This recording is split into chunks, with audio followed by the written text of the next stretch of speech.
धर्म के साथ बाय डिफॉल्ट कुछ न कुछ छोड़ना अनिवार्य आवश्यक बन जाता है।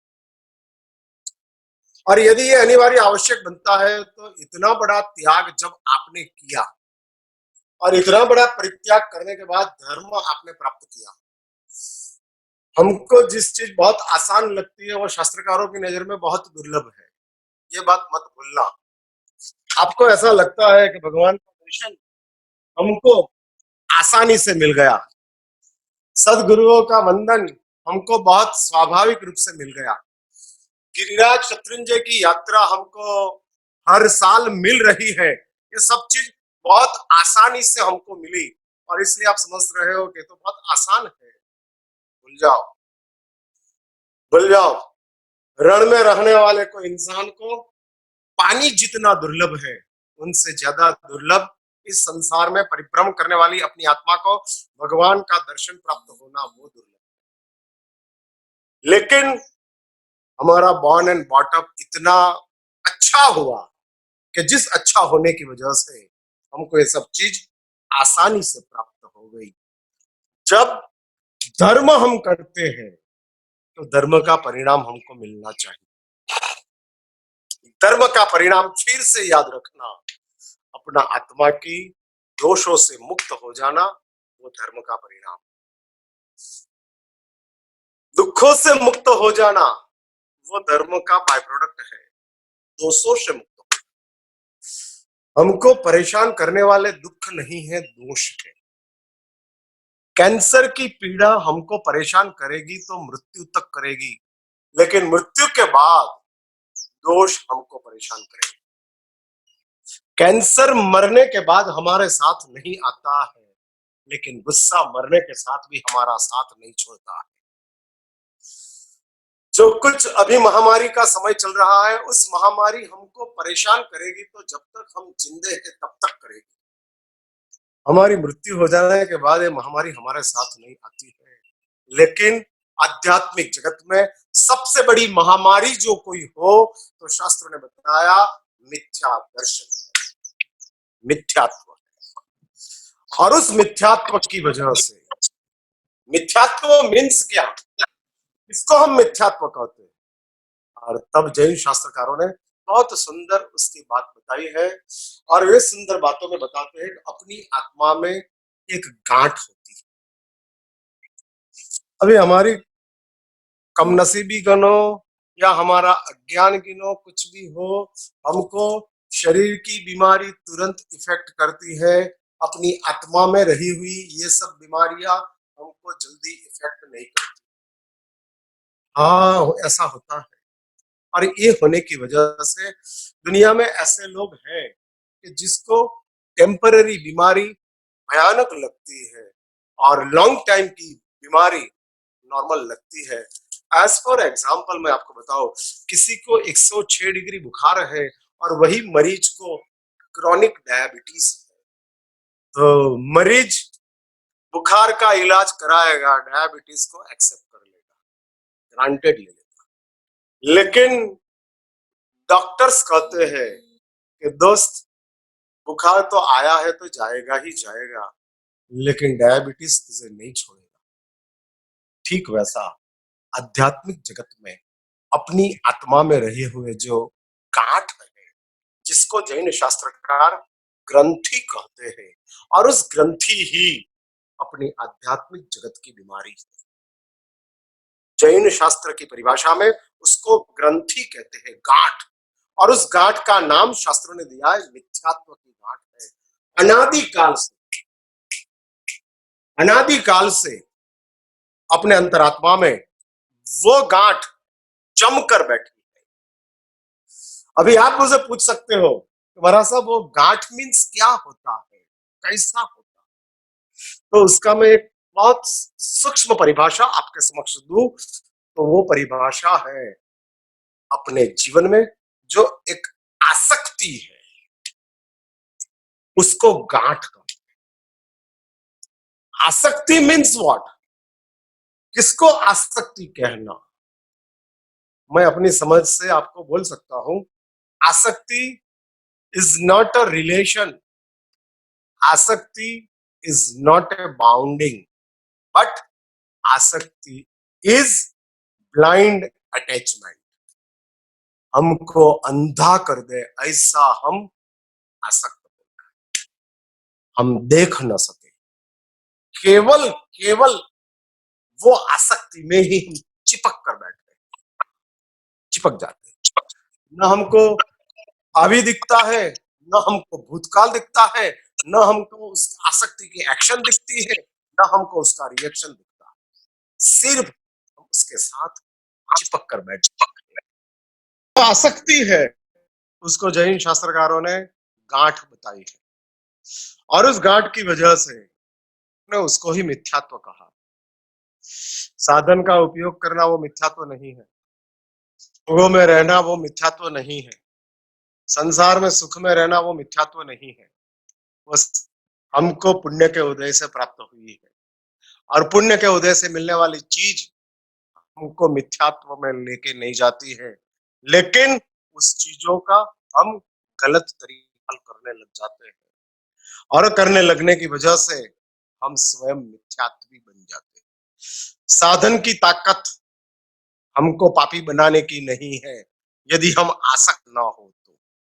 और इसलिए शास्त्र ने कहा ये गांठ जो है, जिसको जैन शास्त्रकार ग्रंथि कहते हैं, और उस ग्रंथि का भेद होता है।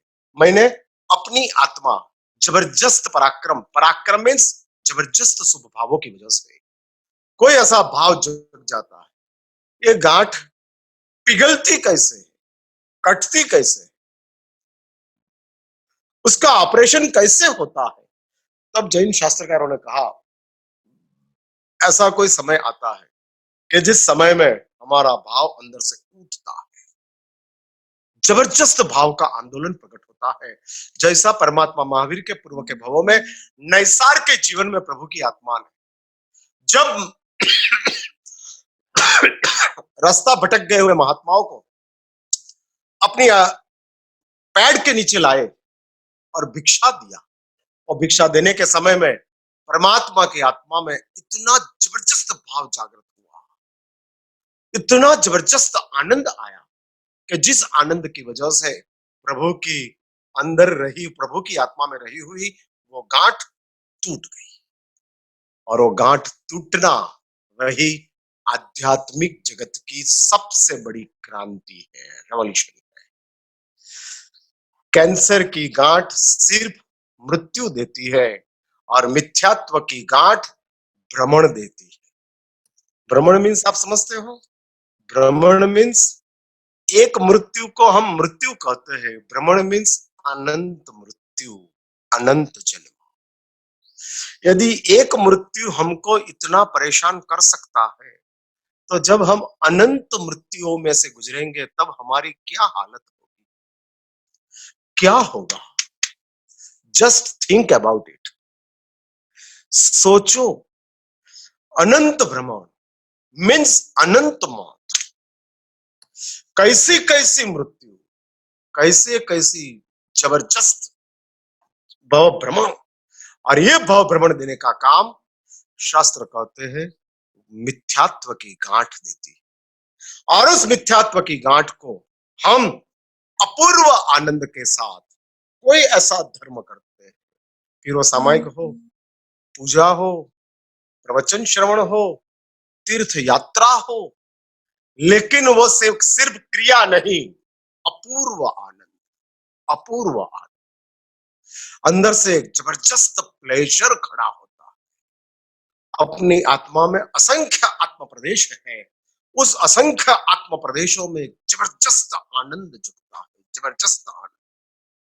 हाँ, जब प्रकृति में पवन शुरू होता है तब संपूर्ण वातावरण पवन से ठंडा हो जाता है। एसी के रूम में जब ठंडक होती है तो सिर्फ एसी रूम को ही ठंडा कर सकती है। वैसे सिर्फ धर्म की क्रिया, कुछ धर्म की क्रिया कुछ समय के लिए हमको हमको ये धर्म की क्रिया सलामती दे देगी, लेकिन जब आनंद के साथ हम धर्म की क्रिया करते हैं तब वो धर्म की क्रिया हमको सम्यक दर्शन देती है, अब ये सम्यक दर्शन क्या चीज है, मैं 5 मिनट में आपके समक्ष सम्यक दर्शन की छोटी सी एक परिभाषा आपको बताने का प्रयास करूंगा। और ये सम्यक दर्शन, जिसको शास्त्रकारों ने आध्यात्मिक जगत का अपना सबसे महत्वपूर्ण अचीवमेंट बताया है। जब अपनी आत्मा आध्यात्मिक जगत में प्रवेश करती है, तब जो सबसे महत्वपूर्ण अचीवमेंट है, वो अचीवमेंट का नाम है सम्यक दर्शन। बाकी की सब चीज हमको बाय डिफॉल्ट मिल जाती है। एफर्ट्स करना हो तो सिर्फ सम्यक दर्शन के लिए करो, बाकी डिफॉल्ट है, बाय डिफॉल्ट अपने आप मिल जाती है। व्हाट्सएप की एप्लीकेशन आप डाउनलोड करते हो तो वीडियो कॉलिंग और वॉइस कॉलिंग आपको बाय डिफॉल्ट मिल जाता है। उसके लिए कोई अलग एप्लीकेशन को डाउनलोड करने की जरूरत नहीं रहती है। आध्यात्मिक जगत में भी जब आप सम्यक दर्शन को प्राप्त करते हो तो अपने आप सर्ववृत्ति जीवन मिल जाता है, शपथ श्रेणी मिल जाती है, वितरागता मिल जाती है, मोक्ष मिल जाता है। सम्यक दर्शन को प्राप्त करना पड़ता है, बाद में सब मिल जाता है बाय डिफॉल्ट।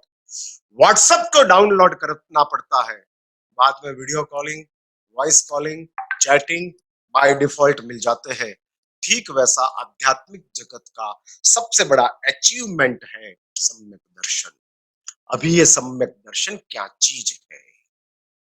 सम्यक darshan means not good vision but real vision. Good vision, real vision, ये दोनों के बीच में भी डिफरेंस है, ये समझना जरूरी है। हाँ, समझना जरूरी है। किसी की चमड़ी अच्छी हो और हमको वो अच्छा दिखे, वो गुड है। लेकिन किसी का नेचर अच्छा हो और वो हमको अच्छा लगे, वो रियल है। नेचर रियल है और स्किन गुड है। धर्म हमको अच्छा लग गया। बहुत लोग ऐसे होते हैं कि जिसको सामायिक पूजा, प्रतिक्रमण, औषध, आराधना अच्छा लगता है, वो सम्यक दर्शन नहीं, वो आपका गुड विजन है, नॉट रियल विजन। हाँ भाई, अच्छी चीज अच्छी लग गई, गुड, अच्छी बात, बहुत अच्छी बात। नौकर अच्छा ही था और आपको अच्छा लग गया, अच्छी बात। महाराज साहब अच्छे ही थे और आपको अच्छे लग गए, अच्छी बात। इसलिए धर्म अच्छा लग गया, वो सम्यक दर्शन नहीं है। लेकिन अधर्म गलत लग गया, वो सम्यक दर्शन है। नौकर अच्छा लगा, वो आपके पास धर्म अच्छा लगने की भूमिका है। लेकिन आपकी अपनी अंतरात्मा में जो दोष है, जो अधर्म है, जो हमारा स्वार्थ है, जो हमारा अहंकार है, उस चीज हमको बुरी लगती है। अपने आप को पूछो, आप अपने आप को पूछो, आपको जवाब मिल जाएगा। यदि आपको आपकी खुद की अंदर की खराबी खराब लगती हो, गलत लगती हो, और वो सच में आपको गलत लगती हो, छुपाने का मन नहीं होता हो, कोई आपको कहे कि तू गुस्सा करता है, तेरा गुस्सा बराबर नहीं है, और उस इंसान के लिए भी हमको अंदर से दुर्भाव जगे नहीं, दोष दिखाने वाले के प्रति हमारा आदर हो, वो हमारा सम्यक दर्शन है। जैन धर्म का सम्यक दर्शन, शास्त्र कहते हैं, विसर्जन का काम करता है। दोषों का दर्शन वही दोषों का विसर्जन है। दोष नाश के लिए सबसे पहला काम है दोष का दर्शन करो और अपना ही दोषों का दर्शन करो। अपने ही खराबियों को देखते जाओ, और वो खराबियों का दर्शन जब होता है, तब शास्त्र कहते हैं सम्यक दर्शन की हमको प्राप्ति होती है। और ये सम्यक दर्शन प्राप्त होने के बाद संसार हमारा कट ऑफ हो जाता, खत्म हो जाता। संसार खत्म हो गया मीन्स हमारा संसार में जो जन्म जीवन मरण का भ्रमण चल रहा है, भाइयों एक बात बराबर समझ के रखना, मृत्यु तक का जीवन वो तो सिर्फ हमारे लिए एक ड्रॉप ऑफ द ओशन है, लेकिन मृत्यु के बाद की जो जिंदगी है, कि जिस जिंदगी बहुत लंबी, खुद को भुलावे में मत डालो, मौत तक की जिंदगी को ही समझकर मत चलो। मृत्यु के बाद भी दुनिया है और उस दुनिया में हमको जाना है।